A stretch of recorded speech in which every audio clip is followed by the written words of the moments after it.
The commentator's voice cut off mid-sentence. Everyone in the arena knew what an anti-magic suppression field felt like the moment it arrived.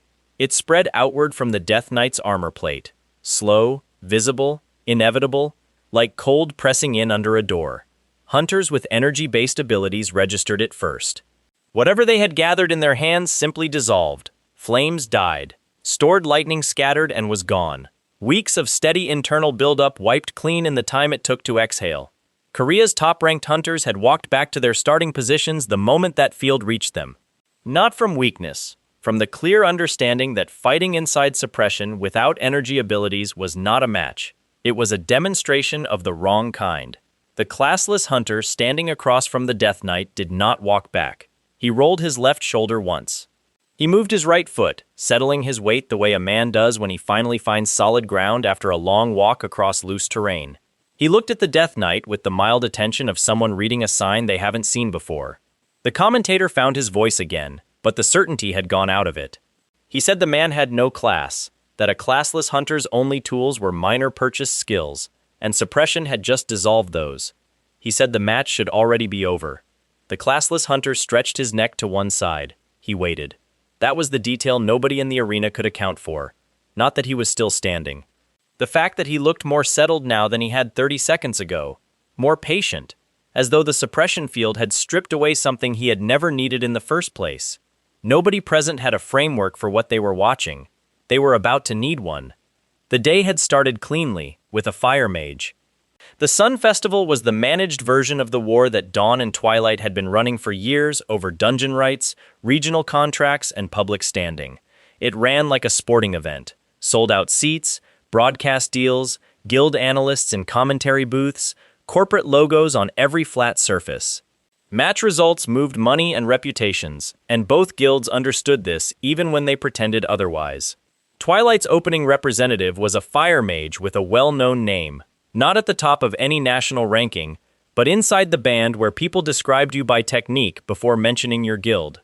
He specialized in sustained heat chains, fire that drew energy from each preceding wave to compound temperature past the threshold most defensive skills could absorb. 3 previous opponents had ended up in medical care after practice sessions with him. None had asked for a rematch.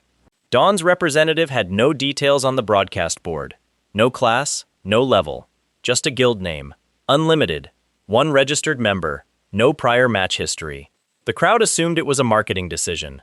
Twilight's commentary team found it amusing. The fire mage opened without ceremony. He sent his first chain across the arena, and it reached the stranger in under 2 seconds. The stranger stepped left. Not urgently, the way a person steps around a loose tile on the footpath. The flame passed close enough that heat moved across his jaw, and he watched it continue past him. The mage sent a second chain, wider. The stranger stepped right with the same measured quality, not running from the attack, choosing his exact distance from it, the way you position yourself relative to something you're studying, rather than something you're afraid of. The third attempt was serious. The mage pulled heat from the ambient temperature of the arena floor and sent a column wide enough to remove the question of direction entirely.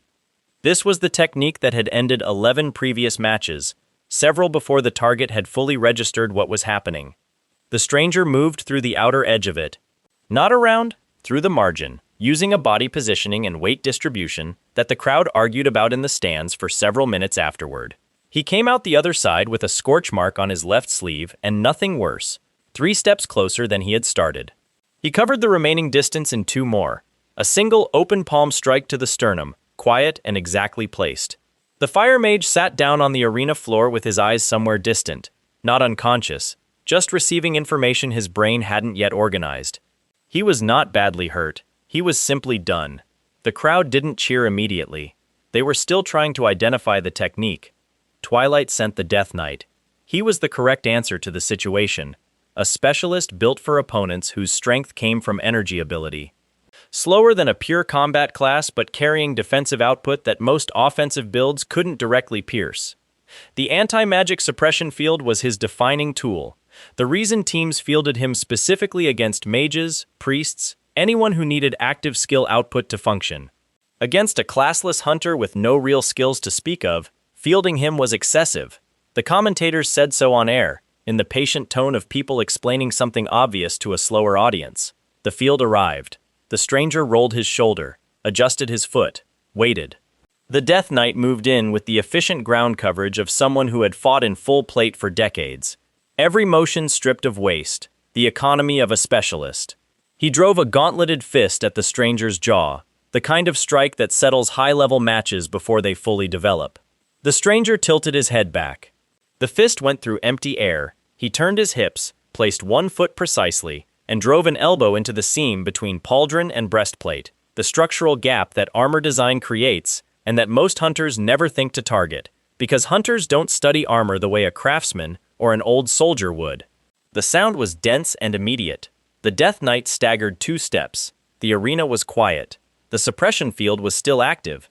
Every energy-sensitive hunter in the stands could confirm it. The stranger was operating inside it with no hunter system input, no skills, no mana, no class ability of any kind. He was reading geometry, finding what the armor gave up, turning mass against mass with the precision of someone who had done exactly this for a very long time. The Death Knight escalated. He brought the field to full intensity, the level that pulled the arena's overhead lights slightly dim, and launched his strongest combined strike.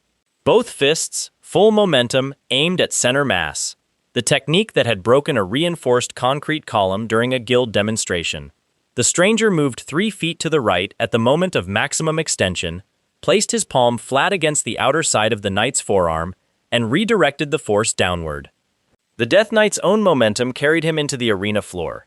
The impact shook the rows nearest the barrier. He stayed down. 4 seconds of silence. The commentator said, very quietly, that he didn't know what class produced that movement pattern. He said it twice. The second time was softer.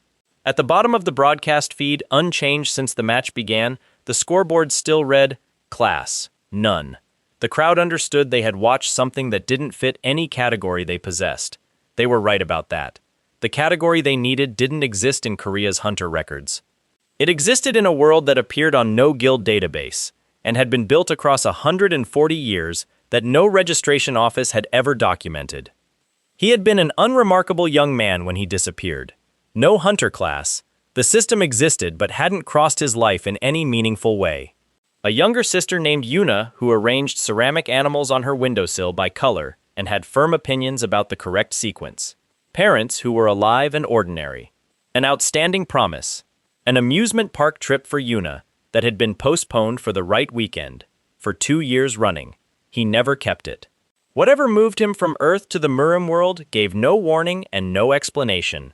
He was in his apartment and then he was somewhere that smelled of pine resin and very old stone, with the distant sound of weapons being practiced in the dark. Murim had no registration offices, no class windows, no skill cubes. It had martial arts, centuries of accumulated knowledge passed through master lineages and tested in combat that had no safety protocols. The measure of a person there was uncomplicated. How deeply had they understood, and how well could they apply it when applying it cost them something real? He arrived knowing nothing. He found texts he could barely parse and spent months on each page. He sought masters willing to teach, and extracted what he could from those who refused by watching their students from a distance. He fought opponents who should have killed him and survived by improvisation, and the experience of almost dying turned out to teach things no written text replicated.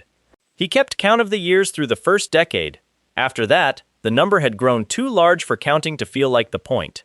By his 40th year in Murim, he had reached astral body, a threshold where internal energy stopped being constrained by normal physical limits. His power was no longer capped by what ordinary flesh permitted. By his 60th year, he had reached rejuvenation. His life force replenished itself in a continuous cycle, meaning he could sustain effort that would break any conventional fighter simply because his body recovered as it worked. He kept going. 140 years. When the condition was finally met, some threshold embedded in the Murim world's own rules, he was released and returned to Earth. 14 years had passed at home. He arrived on a Tuesday in late autumn, in a street he half recognized, the skyline rearranged by a decade of construction he hadn't seen. Screens on every surface. A hunter alarm system pinging from a building down the block, a feature that hadn't existed when he left. He stood on the pavement for a few minutes, and let the city reassemble itself around him. He had spent 30 years in Murim mentally preparing for the grief of returning to find his parents gone. He had believed he was ready for that. He was not ready for what had happened to his sister. He found Yuna in a medical wing attached to a mid-tier hunter facility, behind a door marked with the Red Wolf Guild emblem. The emblem had a crack running diagonally through it. Recent. He stood outside briefly and looked at the crack, then went in. She was unconscious. Several of the injuries were not from monster contact. The angles were wrong, the depth wrong. Someone had attacked her from behind while she was already down. Another hunter. Someone who should have been on her side. He knelt beside the bed and studied her face. 14 years of change on someone he'd last seen as a child. He looked at the pendant around her neck and held his breath for a moment. He had given it to her the morning before he disappeared. She was still wearing it. He worked out the rest from the injury pattern. One survivor from the Red Wolf dungeon, the team eliminated, then a strike from behind by the one person who remained. He left the room, found that person still in the facility, waiting in a corridor 1 floor below, and put him on the floor in under 3 seconds. He returned to Yuna and spent the next hour moving his own internal energy through contact points at her injuries, stabilizing her from the inside, using a technique that no hunter medic training had a name for. She woke while he was sitting at the edge of the bed. She studied his face for a long time. Something was familiar about it. Something was entirely wrong about the way he sat. Too still, too settled. The stillness of someone much older than he appeared. She asked who he was. He told her. She looked at the pendant in her hand. She pressed her hands flat against the sheet. She had been managing alone for years. She was practiced at holding the surface together, skilled at it. The habit held for a moment. Then it didn't. Her hands began to shake, and she stopped fighting them. She asked where he had been. Her voice broke on the last word. He said it was a long story. He said he was deeply sorry. He didn't offer the explanation yet. She needed something simpler than an explanation right now. She told him their father had died 3 years after he vanished, their mother 4 years after that. She had been 17 for their mother's funeral and had arranged everything herself, including the details that shouldn't fall to a 17-year-old. He absorbed this without speaking. He had built himself a framework for this grief across 3 decades in Murim, told himself carefully that he knew it was coming. The framework turned out to be inadequate. She described the man in the corridor, not who he was exactly, but whose son he was. A Twilight Guild director who controlled dungeon licensing across 7 Seoul districts and employed hunters at every tier of the national ranking. A man with the temperament that turned complications into absences. He said not to worry. She said it absolutely was something to worry about. He said he understood her concern. She looked at him for several seconds with an expression she couldn't fully name. He genuinely meant it. That was the part she couldn't account for. She lay back and said they would talk more tomorrow. He agreed and sat in the chair by the door for the rest of the night. The next morning, Yuna explained the hunter system over breakfast. She had awakened as an archer class 6 years ago and recently advanced to sniper, a specialization that required consistent ranking performance and a specific assessment. She laid out the basics efficiently, the way someone explains a familiar system to a person who has just arrived from somewhere without one.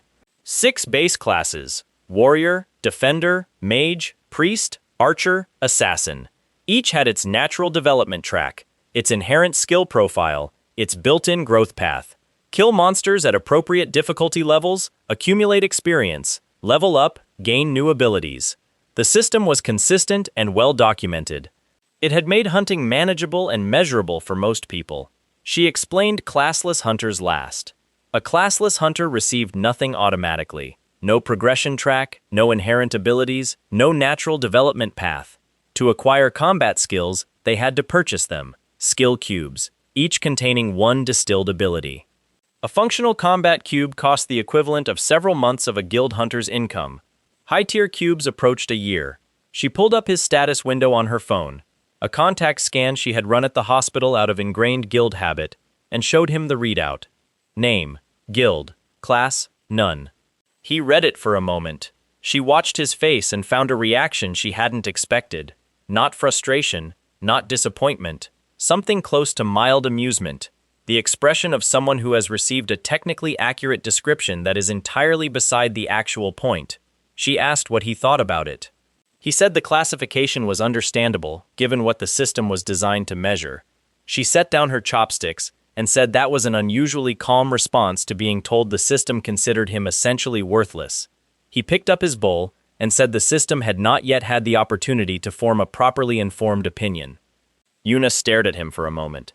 She said she was beginning to understand why the director's sons were in a private medical ward. The director arrived 3 nights later with his 2 sons and 6 support hunters, at 11 in the evening. He walked up the stairs with the particular energy of a man resolving a minor administrative matter, something unfortunate but below his real attention level. Shinhun opened the door before anyone knocked. He looked at the group on the landing. Elder son at the front. Enhancement class. Already cycling his ability. The type who settled confrontations before they fully developed. Second son holding back. Sensing type. Reading the situation. 6 backup hunters arranged on the stairs. Hired for crowd control rather than serious combat. He set his teacup down on the small table inside the door. He stepped out. The elder son moved without preamble. A strike aimed at the jaw with the full momentum of a combat-enhanced body. Shinhun placed himself at a precise angle to the incoming line so that almost none of the force found a target. The son's momentum carried past him. A redirecting strike to the elbow joint followed, and the son's forward motion became a stumble that ended with him on one knee on the landing. The second son had already revised his read on the situation. He tried to create distance and use a ranged skill, aiming at a point Shinhun was no longer at. Shinhun crossed the gap between them at a speed that didn't correspond to his earlier movement, stepped past the aimed line, and put the second son down with a controlled strike at the base of the neck. 4 seconds. Both sons down. The backup hunters on the stairs looked at each other. The director began speaking. He described resources. He described the political position of one-person guilds relative to organizations his size. He spoke in the particular tone of a man who had always had enough leverage that saying something aloud was equivalent to deciding it. Shinhun waited for him to finish. Then the director's Berserker Core activated. The transformation was illegal at sanctioned events and quietly tolerated in private, because men who carried Berserker Cores tended to accumulate enough influence that exceptions were made for them. His body expanded. The energy distortion around him became visible to the naked eye, the signature of someone reaching the upper limits of physical enhancement. S-class output by standard estimate. He was not doing this for demonstration. He came forward. The strikes were large enough that deflected shockwaves cracked the landing floor. Shinhun distributed 2 of them through his stance, moving with the force each time, finding the angles that allowed him to stay upright through impacts that should have sent him down the stairs. He absorbed them with the steadiness of someone who had spent years learning how to carry weight rather than resist it. On the 3rd strike, he reached for something different, a sword technique from the 40th inner level of Marine training, the level at which a blade is no longer entirely a physical object, but an expression of intent made precise and absolute. He drove it into the director's center, bypassing the Berserker enhancement by finding the gap that force cannot cover. The transformation collapsed.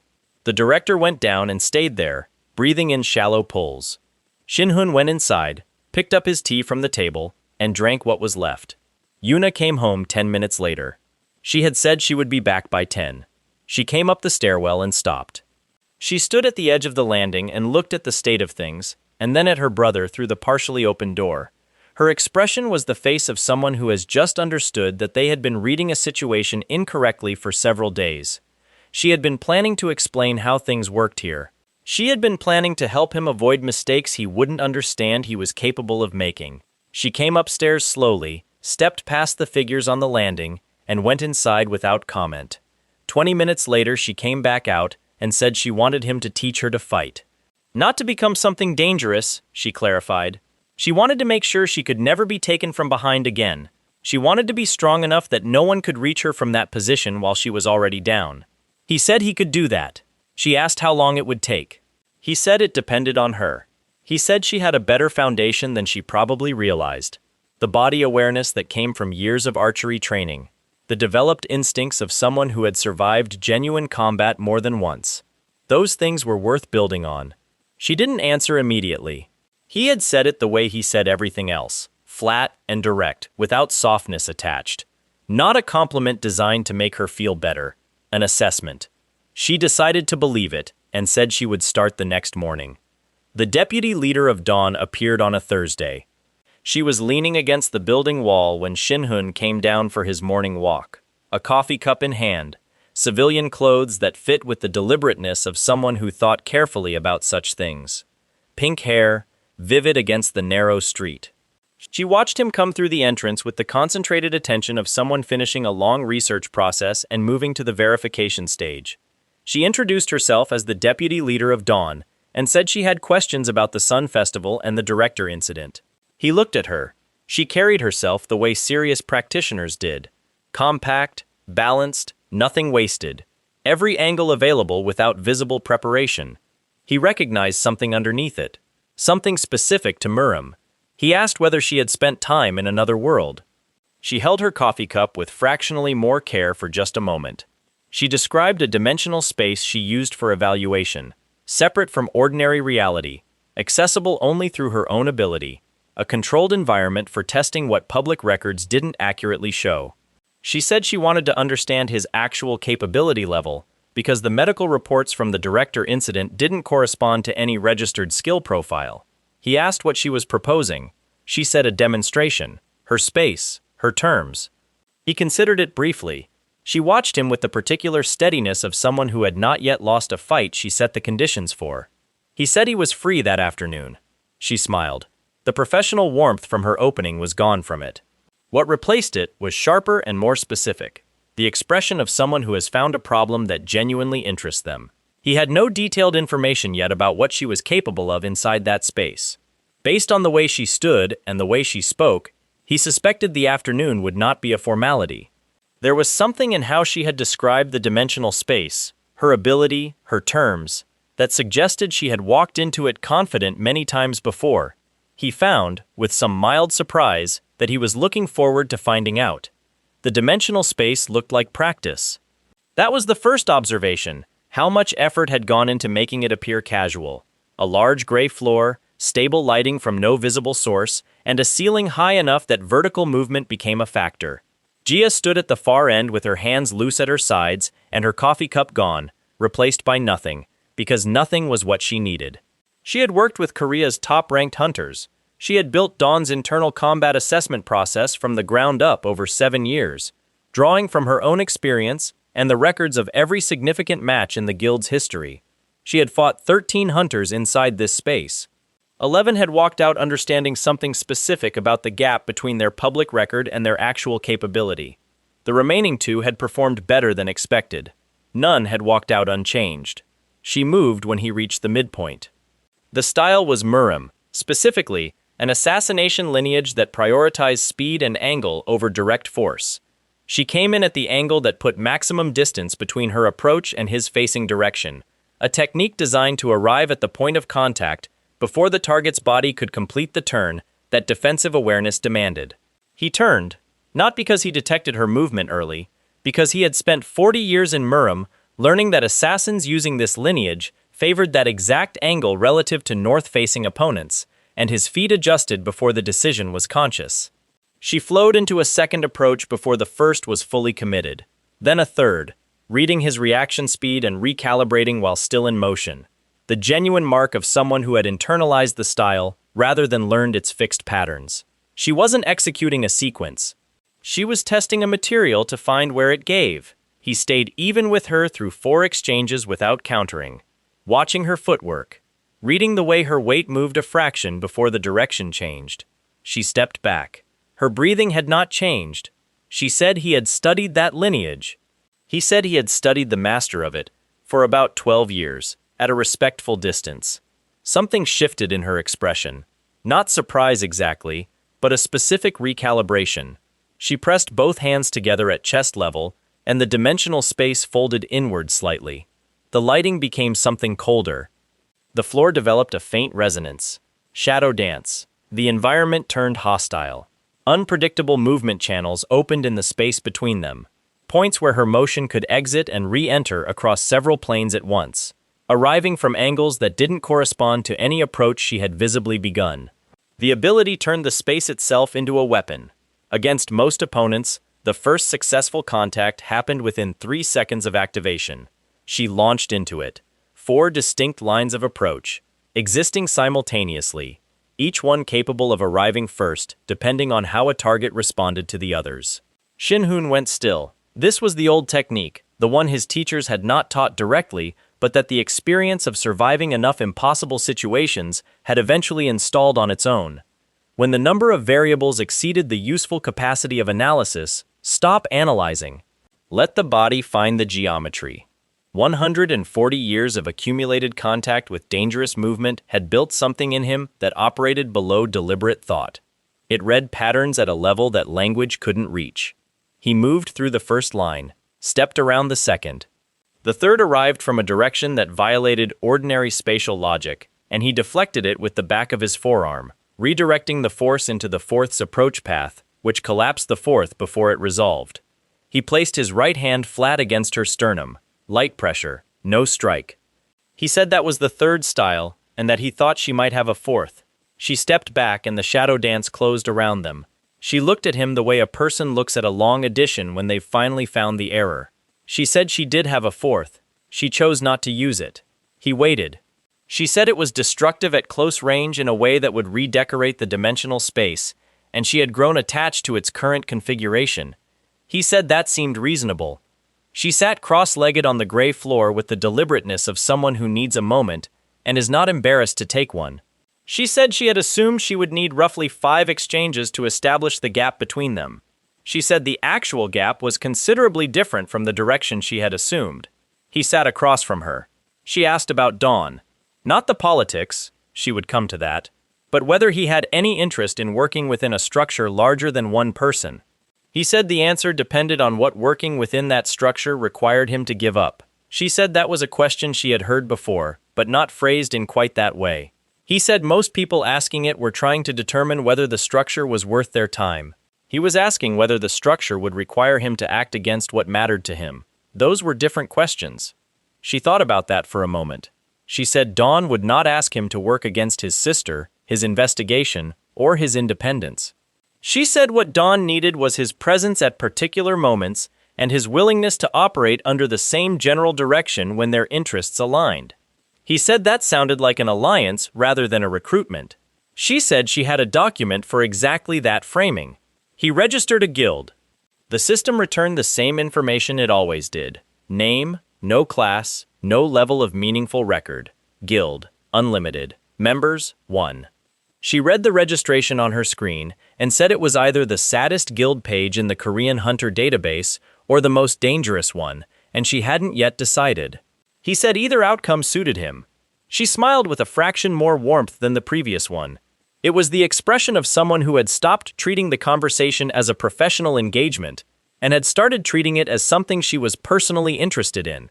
She said he owed her lunch. He said he didn't remember agreeing to that. She said the fee for the dimensional space rental was usually paid in food, and that he had used it extensively. He considered this for a moment and said he supposed that was fair. The training started at 5 in the morning, because Yuna asked it to, and Shin-hoon saw no reason to argue with someone who wanted to wake before dawn and work. That quality of stubbornness, properly directed, was worth more than most techniques. The first week was internal circulation. He placed his hands at specific points on her spine and shoulder joint, pressing with exact pressure while she breathed in a pattern he described once and then never repeated, because he trusted her to learn it rather than requiring reminders. Her hunter system had built a particular kind of physical awareness in her. Archery demanded stillness, breath management, the ability to feel the body as a series of positions rather than simply as a vehicle, and that awareness was exactly what internal energy cultivation needed at the foundational level. At the end of the first week, something moved through her meridians in a way it hadn't before. She stopped mid-breath and went completely still. He said she had found it. She said it felt like an engine starting inside her ribs that she had not previously known was installed there. He told her not to force it, let it move where it wanted to go, map it, understand it before trying to direct it. She asked how long that would take. He said the people he had watched learn this fastest had taken 3 months to reach basic control. She asked about the people who had learned it slowest. He said he was not going to answer that. She laughed. The first full laugh she'd produced in his company. He noted it without commenting. Over the following weeks, her arrow release acquired a quality it hadn't possessed. The internal circulation added a specific stability to her stance, removed the almost imperceptible tremor that even skilled archers carried at maximum draw, and allowed her to hold at full tension without the biological countdown that muscle fatigue eventually imposed on everyone. She tested it against targets she had been hitting at 70% accuracy. She hit them at 93%. She sat down on the mat one evening and said she wanted to understand something. He asked what. She said she had read his battle record. The Sun Festival application form that Dawn's registration office had filed. The incident report from the Red Wolf Medical Wing. The director situation. She said she was trying to build a picture of what he actually was. He said she could ask directly. She asked how someone who had been gone for 14 Earth years, 14, not the full span, had developed the kind of combat ability that the director's incident implied. He told her about Murim. Not everything. The full accounting would take longer than the evening, but the essential shape of it, the transportation, the years, the training, the return. She listened without interrupting. Yuna, who had the well-developed habit of interrupting when something needed clarifying, asked nothing. He recognized this as a sign that she was filing the information carefully rather than processing it in real time. When he finished, she was quiet for a long moment. She said their parents had waited for him to come back for years. She said their mother had believed he was alive somewhere and had talked about it with a certainty that other people found difficult to engage with. She said she had eventually shared that certainty herself, not because logic supported it, but because letting go of it would have required energy she needed for other things. He looked at the window. She said she was glad their mother had been right. He did not trust his voice immediately, so he waited until he did. He said he was going to take her to the amusement park, the one from the promise, whenever she wanted. She said she was 23 years old. He said the promise did not have an age limit attached. She said nothing for a moment. Then she said she had always preferred the smaller parks, the kind with vintage machinery and old wooden structures, not the corporate-scale ones. She said this information was freely offered and should be considered in his planning. He said it was noted. The discovery arrived by accident, the way the most useful things often do. He had been working on the tension between his two systems, Mirim internal energy on one side, and the thin thread of Hunter system compatibility that his classless status theoretically permitted on the other. The Hunter system required certain inputs to register experience: monster kills, class ability usage, rated dungeon completion. His Murim techniques generated none of these in the ordinary reading. The system watched his activity and recorded essentially nothing, because nothing it was designed to track was occurring. He went into a low-level dungeon with the intention of mapping exactly where the barrier was.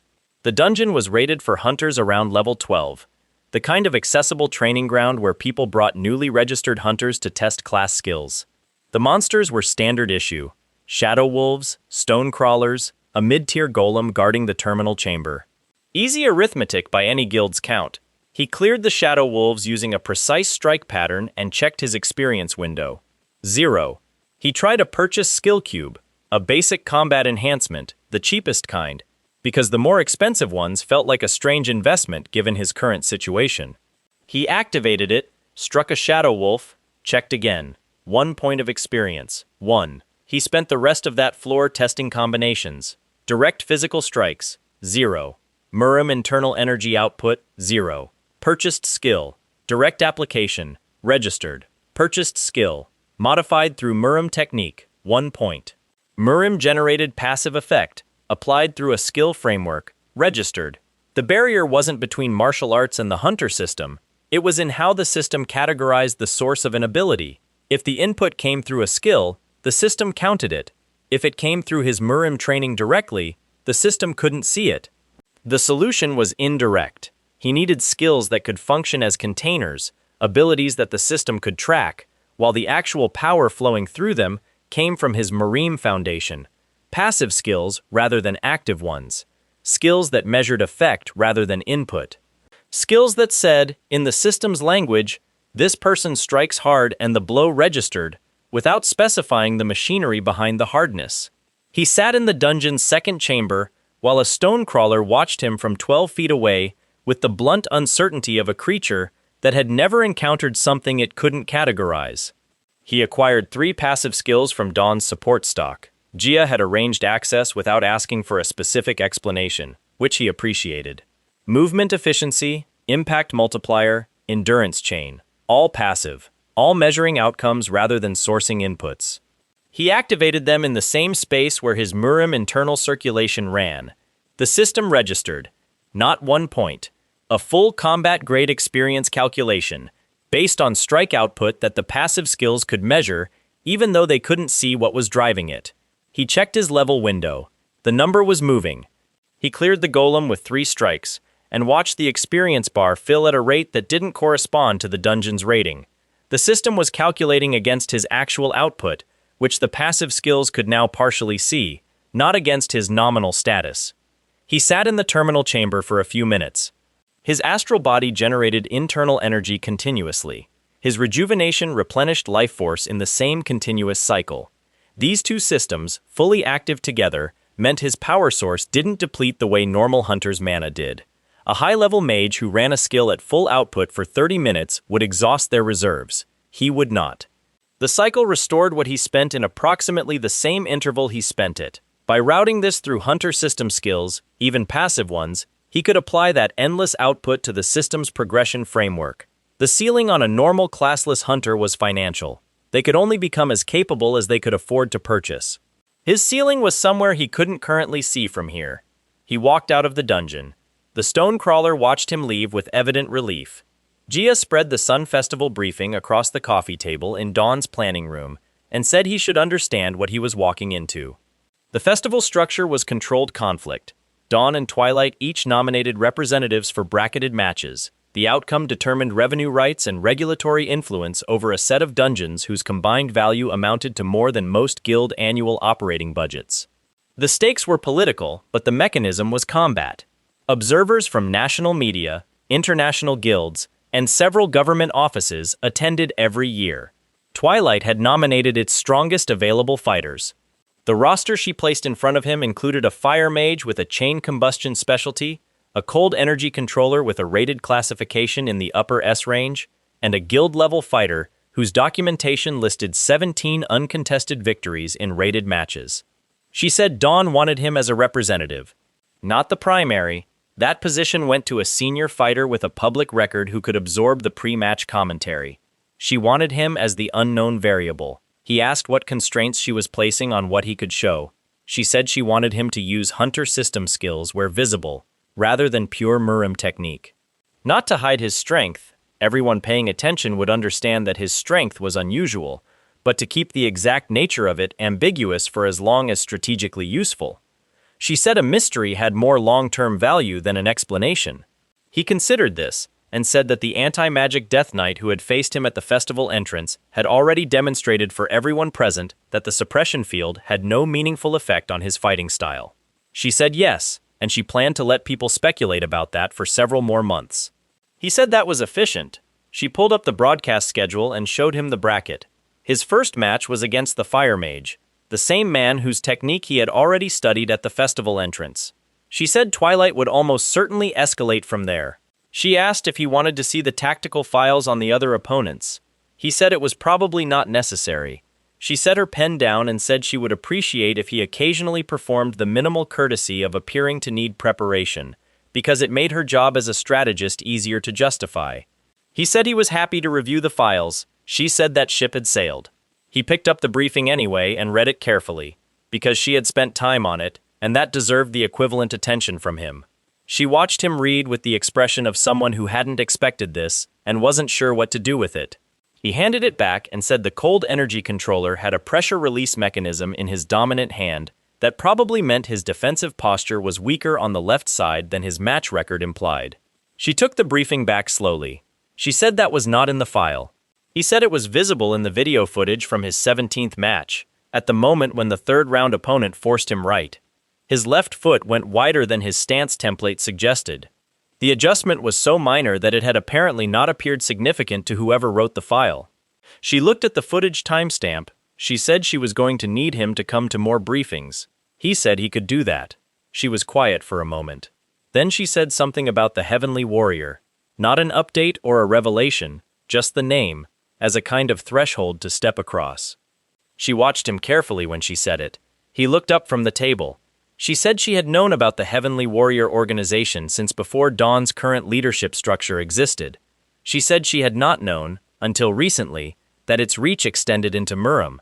She said she thought the connection to his disappearance was not coincidental, and she needed him to understand that she had been working on this problem longer than he had known it was a problem. He was quiet. She said she wasn't asking him to share anything he wasn't ready to share. She was saying she wasn't starting from zero. She thought he should know that. He looked at the table for a moment. Something in his expression shifted. Not a softening exactly, but a slight reduction in the distance he kept between himself and a conversation that required actual trust. He said he had spent 140 years in a world he never chose, watching people he might have known age and die and change while he stayed essentially the same, with no answer to the most basic question a person can hold.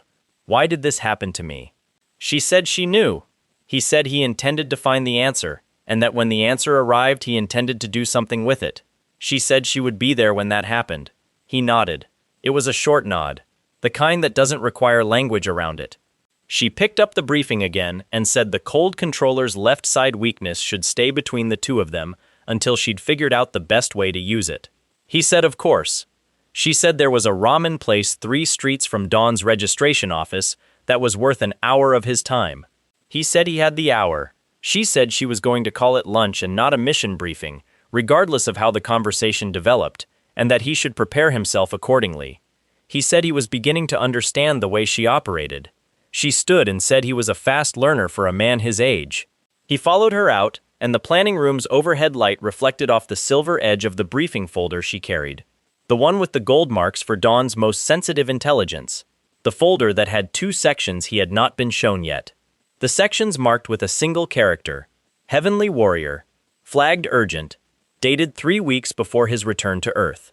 She knew things. She had known them before he arrived. The question of how much she knew and what it meant for the shape of the conflict coming toward him sat quietly behind the door she had opened and then moved past without looking back. It would stay there until she was ready to open it fully. He had time. He had always had time. What he was less certain of, walking 3 streets through the autumn cold toward a ramen shop that smelled of pork bone broth and fresh scallion, was whether the patience he had built across 140 years was the right tool for what was coming next, or whether this particular situation was going to require something that patience couldn't hold. He filed the question. He kept walking. The Sun Festival opened on a Saturday. 60,000 people filled the arena's rated sections, with another 800,000 watching the broadcast. Corporate sponsors had paid for the lighting rigs that turned the arena floor into something between a sports pitch and a theater stage. Commentary booths ran in 4 languages. Every seat within the first 3 rows had been purchased by guilds who wanted their analysts close enough to the barrier to see techniques clearly. Dawn's tactical team had filed the registration paperwork for the Unlimited Guild's representative under a different coordinator each day for a week, specifically to avoid giving Twilight's information staff a clean trail. What they eventually filed was lean, a name, a guild, and a class field that the registration system kept trying to autocorrect before accepting the blank. The broadcast board displayed it correctly regardless. Class, none. Twilight's media team treated this as a gift. Their pre-match commentary ran for 14 minutes on the curious decision to nominate a classless hunter for the Sun Festival's primary competitive bracket, a choice they characterized as either an act of supreme confidence or a misunderstanding of the format. Both options, they noted pleasantly, reflected on Dawn's current strategic judgment. The fire mage entered to his established fanfare, and the crowd gave him the reception of someone they expected to win. Shinhoon entered from the opposite gate. The applause was smaller, the polite acknowledgement that a live audience gives an unknown when the expected response is uncertain. He walked to his starting mark at the same pace he walked everywhere. No warm-up, no visible preparation. He looked at the fire mage with the focused attention he always brought to opponents, cataloging the weight distribution, the breathing pattern, the particular way the mage held his hands slightly apart when his ability was cycling toward discharge. He already knew the technique. He'd had 3 minutes with it at the festival entrance. What the festival entrance had not shown him was how the mage performed under crowd pressure, under the specific anxiety of a match that mattered to his guild's financial position. That was new information. and it was useful. The mage's hands were not entirely still. The match lasted 90 seconds, longer than the entrance confrontation, because Shinhun spent the first minute observing rather than closing. He let two chainfire sequences develop fully and moved through both, studying how the discharge pattern shifted as the mage read his evasion and adjusted. The crowd was louder by the time the third sequence launched than it had been at the start, the accumulating tension of watching someone survive things that should have been decisive. The third sequence opened wider than the first two. Adaptive response, correct instinct from the mage, wrong read on the specific problem. Shinhun moved through the wider opening and was inside the reaction gap before the adjustment completed. Single strike, center mass, placed with the quality of something installed rather than thrown. The mage sat down. The crowd noise landed a beat later than expected, slightly uncertain about what it had just processed. The commentary team spent 4 minutes establishing that the match had been won without any registered skill activation on the classless hunter's side. Twilight sent its cold controller.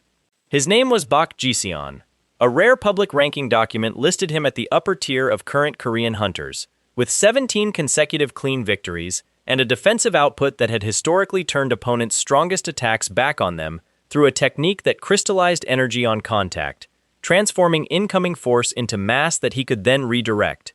Offensively, he ran cold channels, strands of temperature reduction that moved along surfaces and into joints, and made sustained combat movement progressively harder.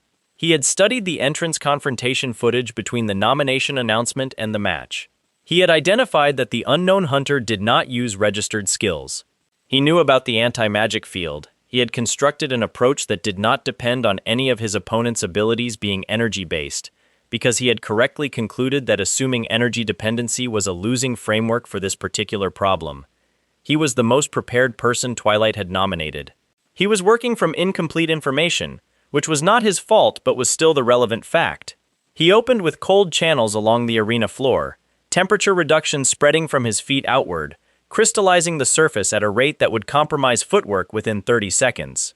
Then he launched his first crystallization technique at mid-range, sending a compression wave that would reach the stranger regardless of lateral movement.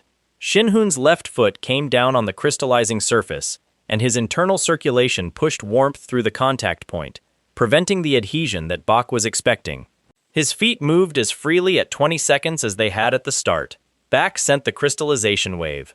Shinhun turned his shoulder and let it pass in a margin he had judged from the technique's opening geometry, the specific frame of distance where the force was present but not concentrated. It grazed his right arm and left frost on the sleeve. He kept moving forward. Bak activated his crystallization defense, the ability that had turned 11 previous opponents' direct strikes into weapons against themselves. Force converted to mass, converted to redirected impact. He set his stance for the contact. Shinhun stopped 3 feet away. He stood there with his hands at his sides and his weight distributed across both feet. He looked at Bak with the mild patience of someone who had identified the variable and was deciding how to approach it. Bak's defense required incoming force to convert. It was built on the assumption that an opponent pressing forward would commit. Shinhun was not committing. He was waiting. The crowd didn't fully understand why the exchange had paused. The commentary team speculated about read-based strategy. None of them had yet identified what he was doing, which was simply refusing to give the conversion defense anything to convert, making the opponent's strongest tool into a conditional one that required cooperation to activate. Bak, who had not encountered this problem before, recalibrated. He moved forward himself, abandoning the defensive anchor. He sent a cold channel directly upward rather than along the floor, driving it at the stranger's throat. A technique his match record showed had never failed to force a defensive reaction. Shinhun moved his chin upward half an inch. The channel passed below it. He was close enough now, and he struck at the inside of Bak's lead wrist. A strike targeted at the channel point that all cold energy users had at that precise location, the junction where the technique originated in the body's energy distribution. Not damaging, disruptive. The cold channel collapsed. Bak's hands registered the disruption with a visible tremor. A second strike to the outside of the shoulder. A third to the center of Bak's sternum, landing with the specific weight of someone who understood exactly how much force a sternum required to produce the result he wanted. Bak took 3 steps backward and sat down. He was conscious, breathing, completely unhurt in any lasting sense. He was also completely certain that the opponent he had prepared for was not the opponent he had met. He looked at his hands for a moment, then at the arena floor, then at nothing in particular. The commentary team was quiet for almost 10 seconds. The analytics board that several guilds ran in their private boxes, systems that tracked ability classifications in real time based on observed technique signatures, returned an error state. The system had identified the movement pattern, analyzed the strike sequence, cross-referenced it against 14 registered hunter combat styles, and concluded that the nearest match was a martial arts classification that Korea's hunter registry did not contain. The annotation the system generated, which Twilight's guildmaster read over the shoulder of his lead analyst, said, "Unclassified. Origin unknown. Recommend additional data collection." Twilight sent its guild leader. His name was Han Seo-jun, not a man anyone entered the arena expecting to see in a preliminary bracket. He was the kind of ranked hunter whose presence at a match changed the match's significance.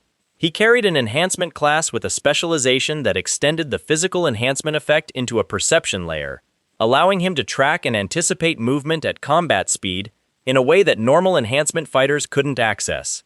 Fast fighters, unpredictable fighters, anyone who relied on evasion, his perception layer essentially removed the evasion as a tool. He entered the arena and the crowd reacted accordingly. This was the response Twilight had been building toward, an escalation that restored the narrative. Their fire mage had lost. Their cold controller had lost. Their guild leader winning was meant to recalibrate what the audience took away from the afternoon. Han Seo-jun studied the classless hunter across the arena floor. He had watched both previous matches from the competitor preparation room. He had processed them clearly and arrived at a conclusion that his guildmaster had also reached. This person's combat foundation was not from the hunter system, but the output was consistent with Murim-level martial ability. Murim returnees existed. He was aware of this through channels most hunters didn't have access to. He knew what Murim martial artists were capable of. What he had not previously encountered was a Murim martial artist with the specific level of foundation this person appeared to possess. The match footage suggested something beyond the Murim returnees in his experience set. He advanced with his perception layer active at full intensity. Against a normal opponent, against almost anyone, this meant the match was already functionally resolved. He could see arriving attacks with enough advance that his body's response was never a reaction but always a prepared action. Surprise was structurally removed as a factor. The stranger's movement registered in his perception as something unusual. The strikes were not generated from a point the perception layer could clearly locate. Not because they were fast, though they were fast, but because the origin point, the moment of commitment from which a strike's trajectory became predictable, was further back in the movement chain than it should be. Combat physics assigned a moment where force locked into direction. His perception layer identified that moment in every opponent he had ever faced. In the classless hunter across from him, the moment appeared to move.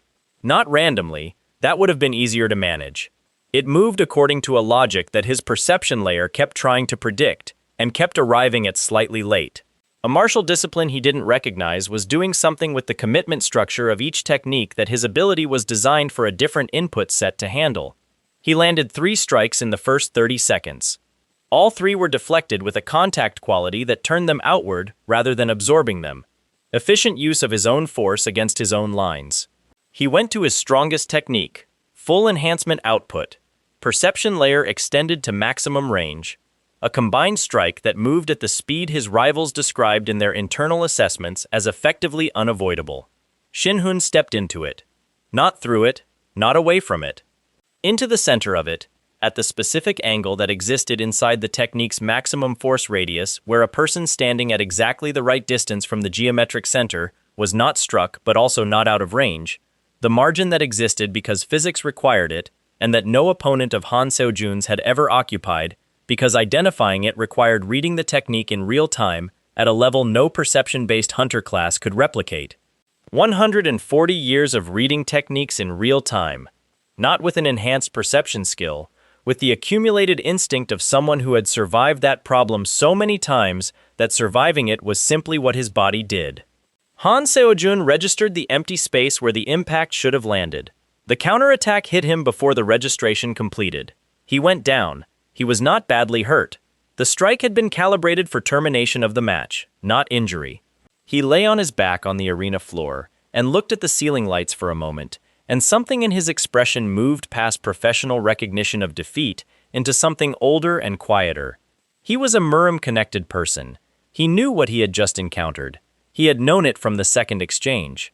He had kept fighting not because he believed he could win, but because knowing the exact contour of the gap was information worth gathering. He got up with the measured dignity of someone who understood the difference between losing a match and losing something that mattered, and walked to the preparation room without looking back at the arena. The Sun Festival crowd had been building a new framework for approximately 2 hours, and the framework was this. Something was standing in that arena whose classification they didn't possess. It wasn't stronger than the system. It existed at an angle to the system that the system's existing categories hadn't been designed to address. The scoreboard still read, Class, None, Level, Unverified, Guild, Unlimited. The broadcast feed cut to the Guildmaster's box. Every guild with a booth in the arena had its leadership visible at that moment. The cameras found the analytical expressions, the careful stillness of people who were running calculations about what they had just observed. The commentators had stopped speculating about the technique origin and shifted to speculating about what the Unlimited Guild's registration would look like by Monday. Twilight lost the festival overall. The Monday aftermath was loud. Gia arrived at the planning room, with her phone showing a number so large it required a moment to parse correctly.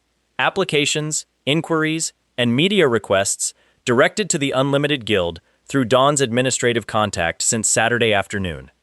She set the phone on the table and said she hoped he had rested over the weekend, because the week was going to be complex. He asked what complex meant. She said 3 S-class guilds had sent formal inquiry letters. 2 government-adjacent hunter organizations had submitted requests for information under the National Registry Access Provision. 4 commercial sponsors had made preliminary contact about an endorsement arrangement, and 1 overseas guild union had sent a representative to Seoul specifically to arrange a meeting.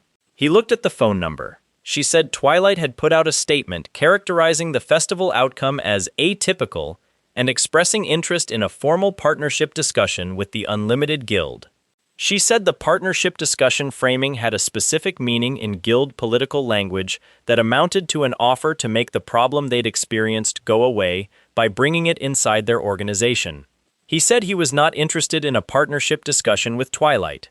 She said she had assumed as much and had drafted the decline in appropriately neutral language. He said that was considerate of her. She said she had also taken the liberty of accepting 2 of the media requests on his behalf, the kind where someone films a brief segment and he says approximately 4 words into a camera, because the footage of him at the festival was already circulating without context, and she thought a small amount of authorized material was better than none. He said he would have preferred none. She said she knew and had accepted 2 anyway. He considered whether to pursue this disagreement and decided it represented a reasonable deployment of her judgment. He said 4 words maximum. She said she had promised 6, but she would renegotiate. The fame was genuinely uncomfortable for him, and not in the way that modesty produced discomfort in people who secretly enjoyed attention. He had spent 140 years in a world where recognition was earned within known structures. You were understood by people who shared your framework, assessed by people who possessed the reference points to assess you. Here, people responded to something they couldn't categorize, which meant they filled the gap with projections. He was being discussed as things he wasn't, by people who had no information to work with except what they'd seen for 2 hours. He mentioned this to Yuna one evening while she worked through her circulation exercises. She said that was fame, and she said it with the matter-of-fact quality of someone who had spent 6 years navigating a guild hierarchy in which her brother's absence was the context through which people occasionally discussed her. She said he would adjust. He said he doubted it. She said the adjustment didn't require enjoying it, just tolerating it. He said he supposed that was a lower bar. She said it was the bar available. The investigation work continued privately, parallel to the public spectacle. Through Dawn's intelligence files, the sections Gia had begun sharing in stages, each one introduced with a briefing that he suspected was as much about watching his reaction as conveying information, he built a cleaner picture of the Heavenly Warriors' organizational structure. Several Murim returnees were confirmed. Not many, but enough to establish a pattern.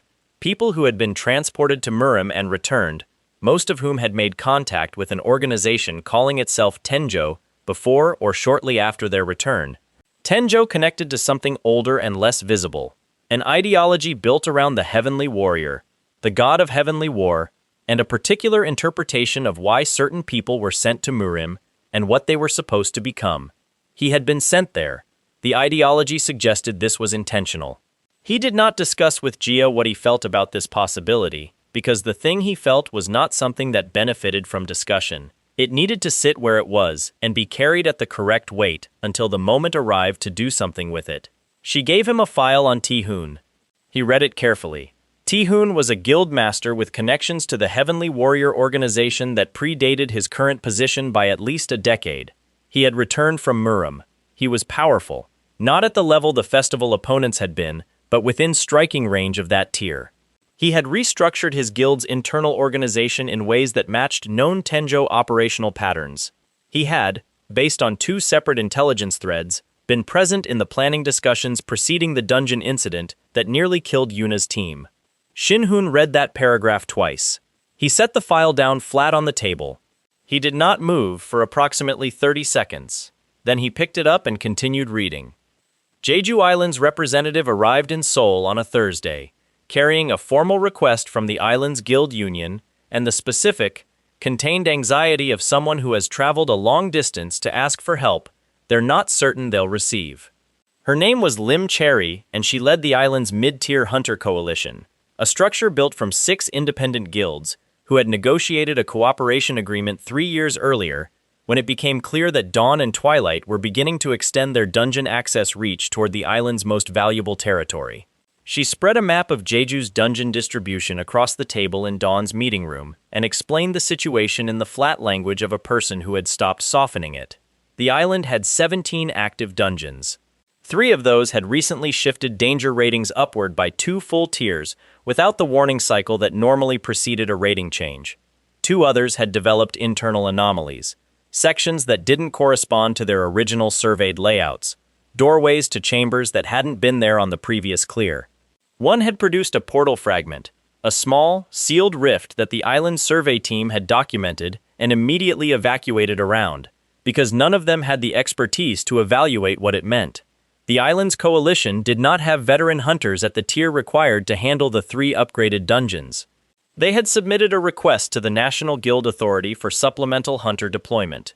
The authority had responded with a 6-week processing timeline and a resource allocation estimate that assumed standard danger ratings that were no longer current.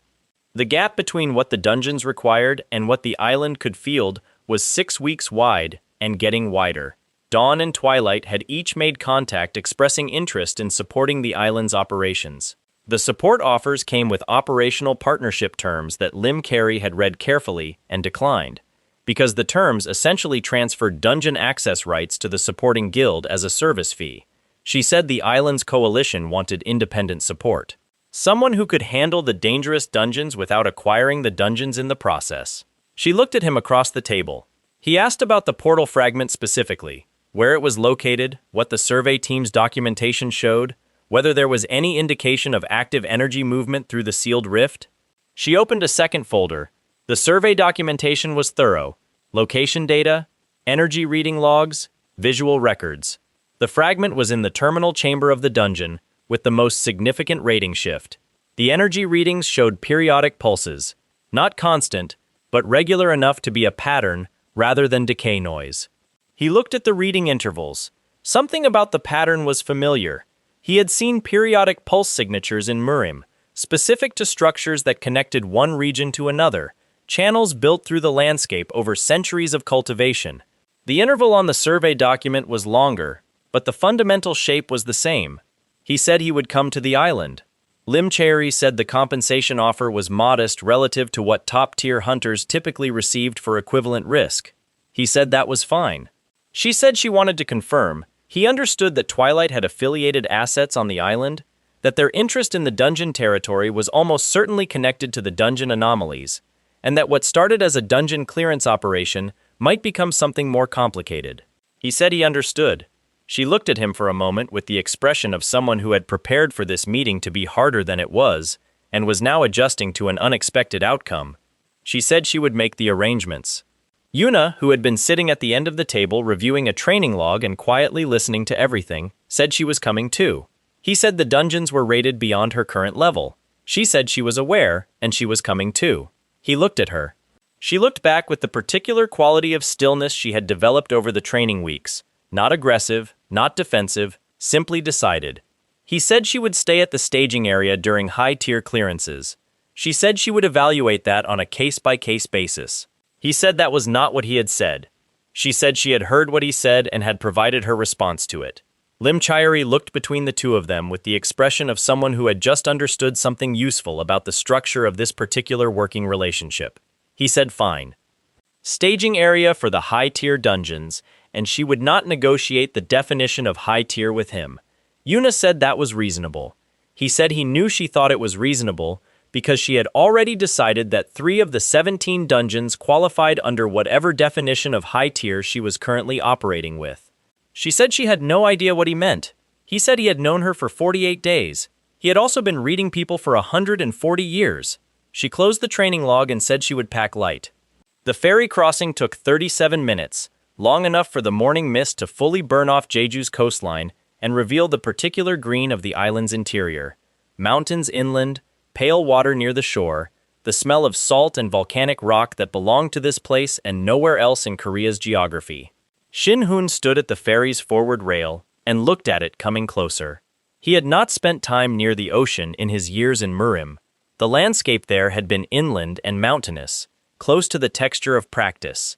Stone, forest, altitude. The sea was a different kind of scale. It didn't ask anything of you. It simply continued. Yuna appeared beside him with 2 cups of coffee from the ferry's small booth and handed him one. He took it.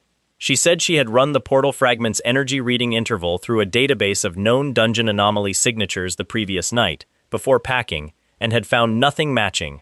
He said the interval wasn't from the Hunter Dungeon database. She waited. He said he recognized the pulse pattern from Murim, connectivity signatures, the kind that appeared in locations where dimensional channels had been built or broken. He said the question it raised was whether someone had built a channel here intentionally, or whether one had formed on its own in response to something else. She was quiet for a moment. She asked whether that was the kind of question that had a safe answer. He said not usually. She looked at the approaching coastline. She drank her coffee.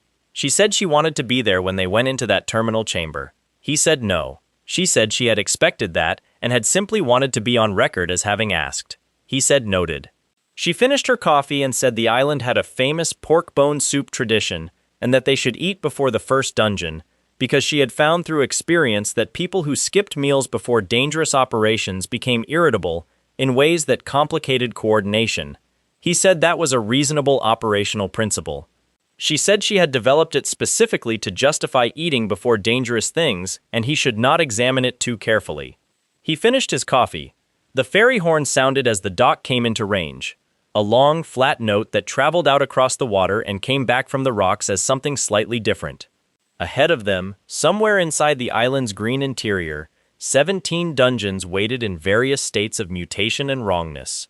One of them contained a portal fragment with a pulse pattern he recognized from another world. Twilight had operational assets on the island, affiliated hunters, local guild contacts, money in the right places. The Heavenly Warrior organization's reach had turned out to be wider than the initial intelligence suggested, and was probably wider still than the current intelligence suggested. He stood at the ferry's forward rail, coffee cup empty, and looked at the island coming toward him. The morning felt quiet. It would not stay that way for long. The first dungeon on Lim Cherry's priority list was rated at what the National Authority had classified, 6 weeks ago, as a mid-tier difficulty. The current reality was something else. The entrance chamber was ordinary enough. Stone walls, the particular stale air of a dungeon that had been sealed for 3 weeks since the last aborted clear attempt, standard Shadow Wolf variants in the opening corridors. Shin-hoon moved through these efficiently while the Coalition's 2 assigned hunters documented the route behind him. No problems in the first 2 chambers. The third chamber had not been in the survey layout. It occupied space that the previous clear team's map showed as solid wall. A new room, roughly 12 meters across, with a ceiling height that didn't correspond to the dungeon's geological layer. The stone here was wrong. Not the volcanic rock that the island was built from, but something older and finer-grained, with veins of mineral that reflected the group's lights in ways that made the walls appear briefly to shift when observed from the edge of vision. One of the coalition hunters said the word mutation very quietly, the way people say words when they'd rather not confirm them aloud. Shin-hoon walked to the center of the chamber and crouched down. He placed one palm flat on the floor and let his internal circulation reach into the stone. Not a hunter skill, something older, a technique his 43rd year in Murim had produced after a season of studying how energy moved through landscape rather than bodies. Stone conducted differently than flesh, but it conducted. He felt the pulse immediately, regular, patient. Coming from below rather than from the walls. He stood and told the coalition hunters to map everything visible and wait at the entrance. They did not argue. He spent 20 minutes in the chamber alone, moving slowly from point to point, reading the floor with the same palm contact at 6 different locations. The pulse was consistent but not uniform, stronger at the northeast corner, diminishing toward the southwest. A direction. Something below the chamber was oriented, and orientation was not a natural property of geological formations. It was a property of constructed ones. He marked the northeast corner on his map and left the chamber. He told the coalition hunters the room was stable for now and that he needed to speak with Lim Cherry before continuing. She met him at the staging area, a converted equipment warehouse at the island's Eastern Operations Center, and listened while he described the chamber without using the word he was thinking. When he finished, she said the survey team had found similar anomalous chambers in 2 of the other upgraded dungeons. Different locations, different shapes, but the same wrong stone and the same ceiling height that didn't match the geological layer. He asked whether anyone had mapped the coordinates of all 3 chambers relative to each other. She had not. She pulled up the survey documents and he spread them across the equipment table and drew the 3 locations on the island's topographical map. They formed a triangle, equilateral, within surveying margin of error. The center point of the triangle was in the island's interior, approximately 200 meters below a volcanic formation that had been geologically stable for 6,000 years. He looked at the center point for a long moment. Yuna, who had been watching from the equipment table's far end, said very quietly that the center point was directly beneath the dungeon with the portal fragment. The sabotage surfaced on the 3rd day. A dungeon clearance team from the Island Coalition, 8 hunters working a lower-tier dungeon that should have produced clean results, encountered a monster density in the terminal chamber that didn't correspond to the dungeon's rated population. 3 times the expected number, with a mutation variant that the terminal chamber's rating didn't predict. 2 hunters were seriously injured before the team extracted. The mutation variant was specific, a type that appeared in dungeons when a sealed section had been artificially breached, allowing monster populations from adjacent regions to consolidate. Someone had opened a sealed wall inside that dungeon, not an anomaly, a deliberate act. The equipment used to do it was traceable. Not immediately and not without work, but Shin-hoon had spent years in Murim learning to read what a scene described about the people who had created it, and what the breached wall described was a specific type of explosive tool used by dungeon salvage teams. Teams that worked in gray legal areas, contracted through third parties, operating under guild direction that was designed not to appear as guild direction. He spent one day tracking the salvage contractor's local contact trail, which led to an equipment supplier, which led to a payment register, which led to a guild account number that was 4 shell structures removed from Twilight's main operational fund. He brought the document chain to Lim Cherry. She looked at it for a long time, then she said she had suspected something like this for 8 months, since the first dungeon rating jumped, but that suspicion and a document chain were different things. He said what she did with the document chain was her decision. She said she was going to need some time to think about it. He said he was going into the terminal chamber dungeon the following morning and that she should have her decision before then, because what he found there would likely change the timeline. She said she would have it tonight. He found Yuna in the equipment warehouse running her circulation exercises. The moving form he had given her 2 weeks in. Harder than the stationary work. The kind that built the connection between internal energy and physical output that made the difference between a person who had power and a person who could use it under pressure. She held the final position for the count he had specified, then released it and sat. She said she had been reviewing the coordinate map. He said he knew. She said if the 3 chambers were construction, deliberate, designed construction, then someone had done significant work inside those dungeons before the anomalies were reported. Probably before the dungeons were rated at their current danger levels. Probably while the dungeons were still low-tier and accessible enough that construction activity could be disguised as routine salvage operations. He said that was his read. She asked who had the organization to do that. He said the document chain pointed toward Twilight for the recent sabotage. But the chamber construction was older. Twilight had the resources, but the specific knowledge required, the orientation of the chambers, the stone type, the relationship to the portal fragment, implied something beyond standard guild operational knowledge. She said Tenjo. He said he thought so. She was quiet for a moment. Then she said she wanted to be clear about what she was understanding. Someone, years ago, had built a structure inside 3 dungeons on this island, oriented around a center point below a portal fragment, and the dungeon anomalies happening now were not random mutations, but the structure doing something it was designed to do. He said that was his current working hypothesis. She said she really wanted to know what it was designed to do. He said he would know more after tomorrow. She said she was not staying at the staging area. He looked at her. She said she had prepared for this argument and she wanted him to understand she had thought about it carefully. She said she was not strong enough to help him if something went wrong in the terminal chamber. She knew that. She was not proposing to help him fight. She was proposing to be there because if something happened that required a decision she could not be reached from the staging area to make, and there were decisions that should not default to coalition hunters who did not know the full situation. He had no clean answer to the logic because it was sound. He said she stayed behind him at all times. She said of course. He said he meant at all times, not at all times except when she judged there was a reason to move. She said she understood the distinction and would observe it. He said fine. She began repacking her equipment bag with the efficiency of someone who had been slowly packing it for 2 hours while waiting for this conversation to reach its current conclusion. The terminal chamber dungeon was rated at a level requiring hunters in the 45 to 50 range. Shinhun registered as a solo clear, coalition documentation only, no support team.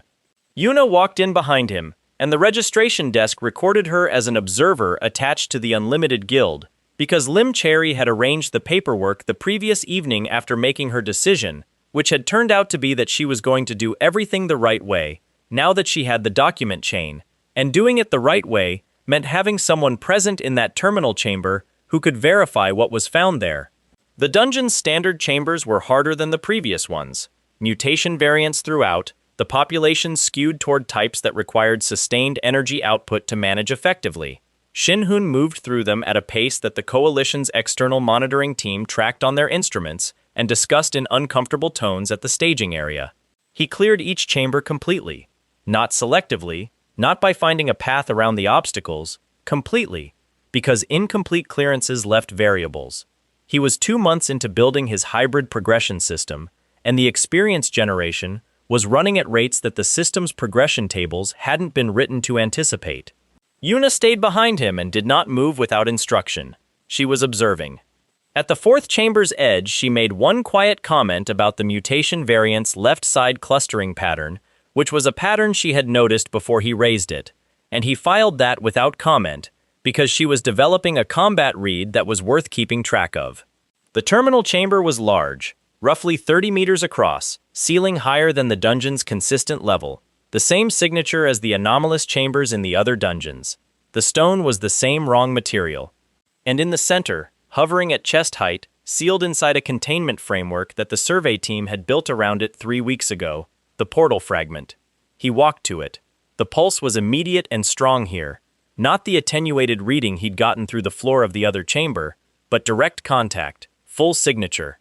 He stood at the containment framework's edge and read it with his internal circulation, and what he found was not what he had prepared for.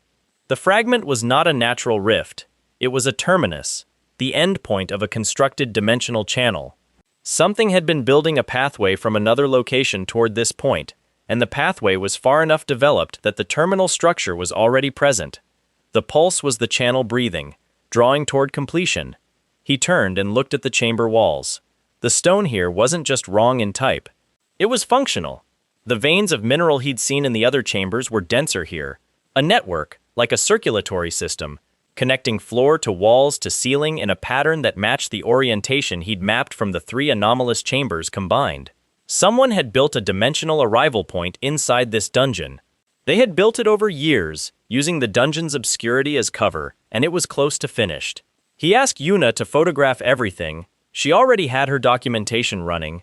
He moved to the chamber's center and placed both palms on the containment framework.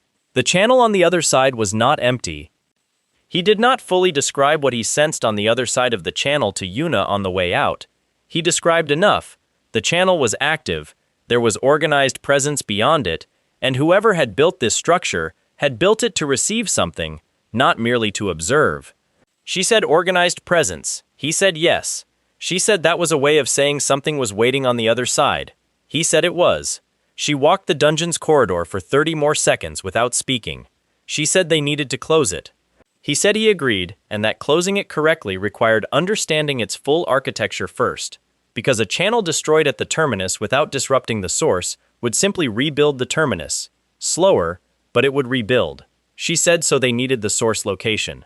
He said Tenjo had the source location, which meant the conversation with Ti-hoon could no longer wait. Ti-hoon did not come quietly. He had not, in the intelligence files, ever been the kind of person who resolved things quietly. His operational signature was expansion and pressure, the application of organizational weight until resistance became structurally unsustainable. Shin-hoon found him through Tenjo's island contact network, which unraveled with a speed that suggested it had been maintained by people who believed their security was organizational rather than technical. 3 days of tracing, one direct confrontation with a mid-tier Tenjo operative who made the correct decision to provide information rather than absorb the alternative. And he had a location. A private facility on the island's northern coast, registered as a research installation associated with dungeon survey work. The cover was thin. Nobody had looked at it carefully, because nobody had known to look. Jia had come to the island 2 days prior, called by a message Shin-hoon sent that said only, Tenjo Operational Facility, Northern Coast. She arrived with 2 of Dawn's most capable senior hunters, and the particular focus of someone who had been waiting for exactly this convergence for a long time. He told her he was going in first. She said that was not a plan, it was an impulse. He said it was both. She looked at him for a moment, then told her 2 senior hunters to hold the perimeter. They went in together. The facility had 11 rooms across 2 floors. The lower floor contained the evidence they needed: construction documentation for the dungeon chambers, dimensional channel schematics, correspondence with Tenjo's mainland coordination structure, and a separate file set with the God of Heavenly War's organizational seal on every page. Jia photographed it systematically while Shin-hoon read selectively, looking for the specific architecture of who had made the decision, years ago, to send certain people to Murim. He found a name, not the Heavenly Warrior itself. That presence remained behind several layers of mediated authority, but the human organizational layer that had managed the selections. And among the names on that list, next to a case number with a date 14 years prior, his own. He read his name on that document with the stillness of someone who has been expecting something for a very long time and finds that expectation provides less preparation than believed. Jia, from across the room, said his name quietly. He set the document down. He said he was fine. He picked the document back up and continued reading. Ti-hoon was on the upper floor. He was not surprised to see them. He stood at the center of the upper room with the particular composure of someone who had concluded that things were moving faster than planned, but that the fundamental position remained defensible. He was enhanced, the power output of a high-level hunter with Murim foundations, the combination that Tenjo's training produced in people who survived it. He looked at Shin-hoon with an expression that sat at an unusual intersection: recognition, resentment, something that had once been admiration and had been converted, through ideology and time, into something more hostile. He said the Heavenly Warrior had chosen well when they chose him. He said the 140 years had produced exactly the result intended. He said some purposes required long preparation. Shin-hoon said that the people responsible for his disappearance had not asked for his cooperation in the purpose they'd assigned him. Ti-hoon said the Heavenly Warrior's designs didn't require cooperation, only execution. He came forward. The fight was not brief.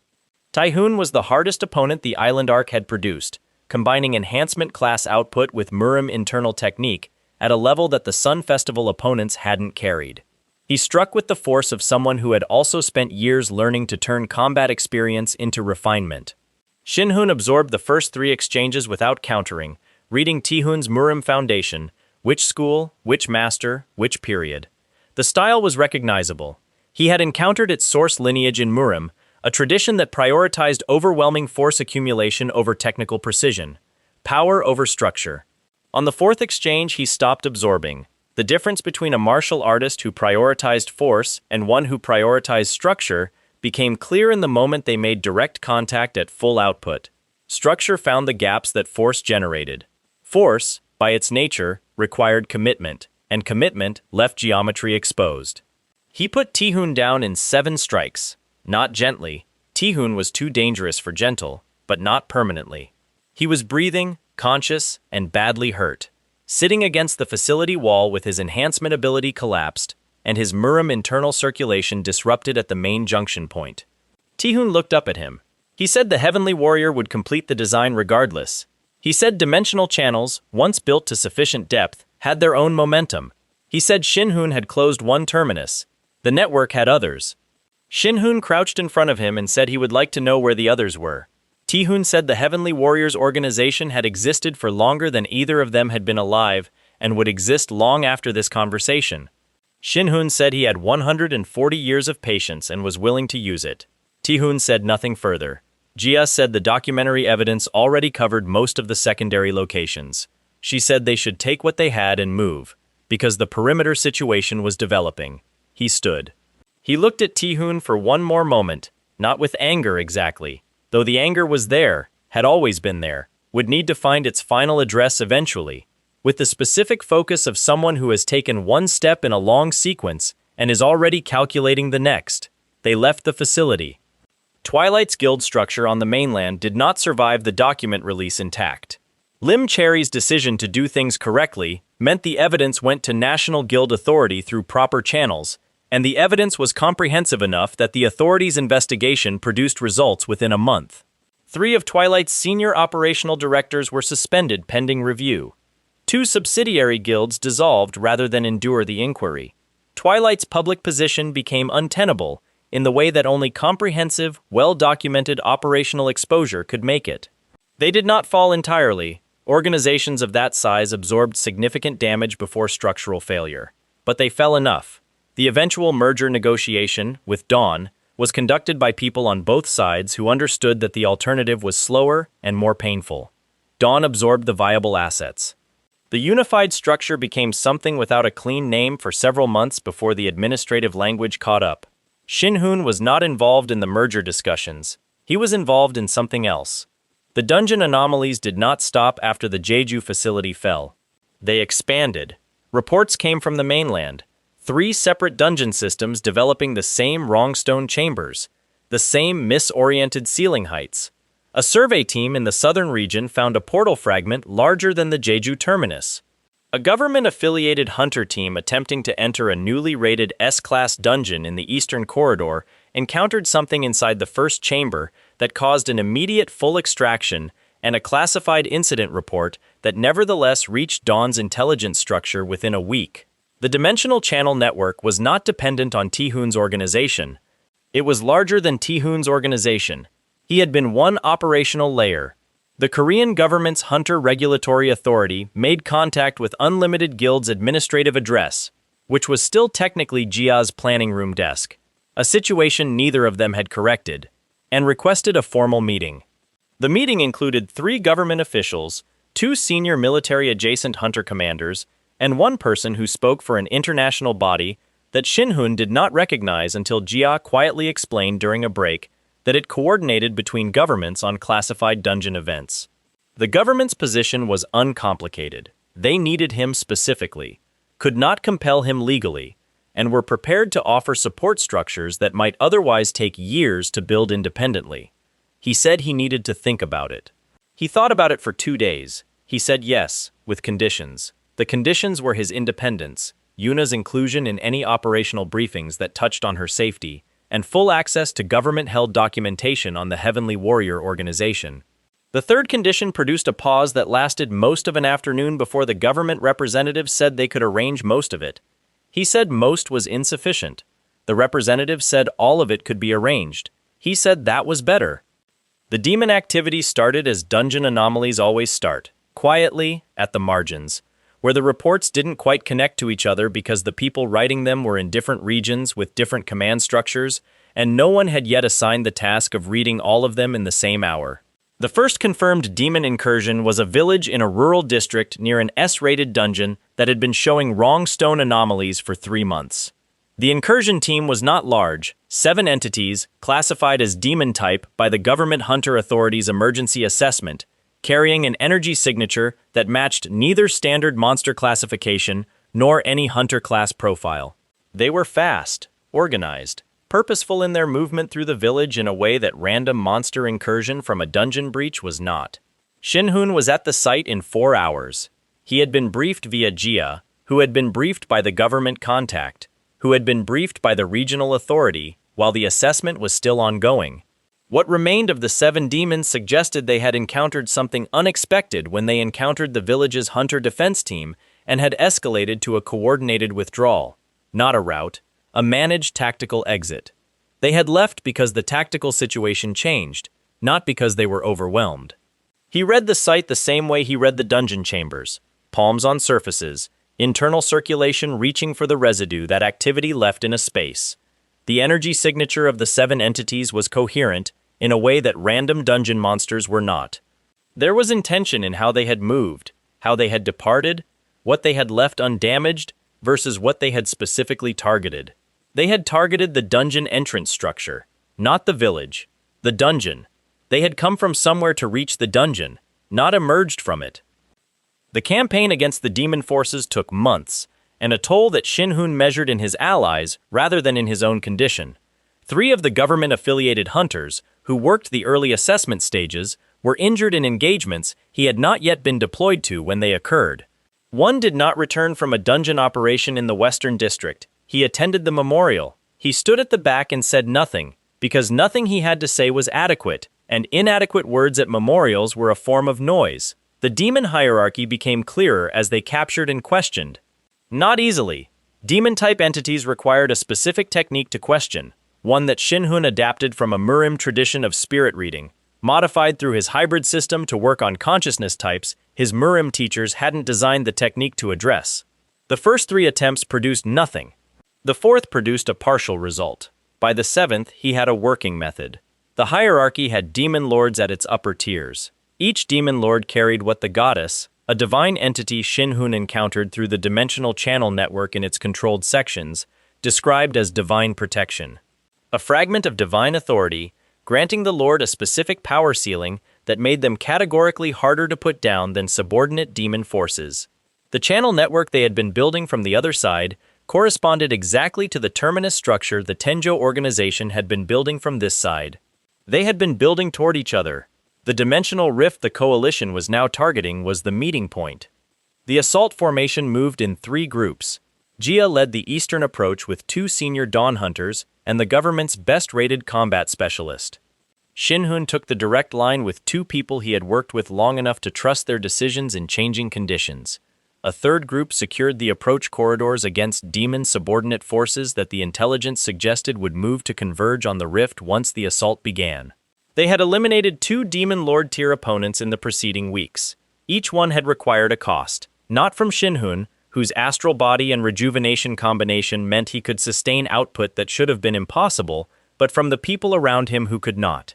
He had watched what exhaustion and accumulated combat damage did to capable fighters, and he had made adjustments each time, because losing people to preserve timeline was a calculation he refused to allow himself to make casually. The rift chamber was large, the largest space the dimensional channel network had produced. The wrong stone here had been building for years and showed it. The walls were dense with mineral veins, the pulse was a constant vibration at the base of the chest rather than a periodic signal. The containment framework the survey team had built around the original Jeju terminus was a children's toy compared to what occupied the center of this space. The rift was open, not a fragment, not a terminus in progress. A full aperture, dimensional channel completed, two sides connected, a darkness inside it that the lights of the chamber fell into without returning. From inside that darkness, at irregular intervals, force pressed outward. His group split as planned. The eastern side of the chamber was Jia's approach. He moved toward the rift along the chamber's central axis, reading the force pressures as they came, adjusting his path through each one with the accumulated instinct of someone who had been reading force pressures since before any person currently in this chamber was born. One Demon Lord tier entity remained in the chamber. It had been positioned between his group's line and the rift. Not a coincidence, a deployment. Someone on the other side had anticipated the approach angle. He engaged it. The fight moved the way fights at that tier moved, quickly, with changes in position that covered large distances in short intervals, each exchange producing enough force output that the chamber walls showed stress fractures from proximity alone. He took a strike to his left side that his rejuvenation would absorb in minutes, but that his body registered immediately as mass and impact. He put the entity down. Jia's voice from the eastern approach. Their corridor was clear. One of the senior hunters was injured, but functional. They were 40 seconds from the rift position. He turned toward the rift. A second entity came through it, not a demon lord. Something above that tier. The energy signature was wrong in the same way the wrong stone was wrong, categorically different from the tier he had just defeated. It moved with the specific confidence of something that had not encountered a problem it couldn't resolve through force in a long time. It reached the rift edge. It placed one hand on the dimensional aperture's frame, and the rift's pulse changed frequency. Faster, stronger. The darkness inside it beginning to move. Its mask was damaged. The strike he had landed from 8 meters away, a compressed energy technique developed from the spiritual sword principle, had caught the edge of its face covering and torn a section loose. He saw what was beneath it. He went completely still. The entity looked back at him across the rift chamber with eyes that carried something he recognized. Not from intelligence files, not from Ti-Hun's taunting during their confrontation, from the document he had found in the Northern Coast facility.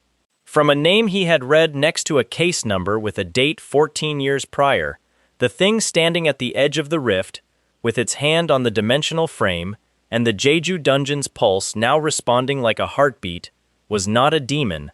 It had been something else entirely before the Heavenly Warriors organization had finished with it. The rift darkness moved. The frequency rose. Somewhere behind the aperture, a very large distance away, something else began moving toward the opening. And in that chamber, with the walls showing fractures and his allies converging from the eastern approach and the case number still present behind his eyes, Shin-Hun looked at what stood at the edge and finally had the answer to the question he had been carrying for 140 years. He wished, for the first time in a very long time, that it was a different answer,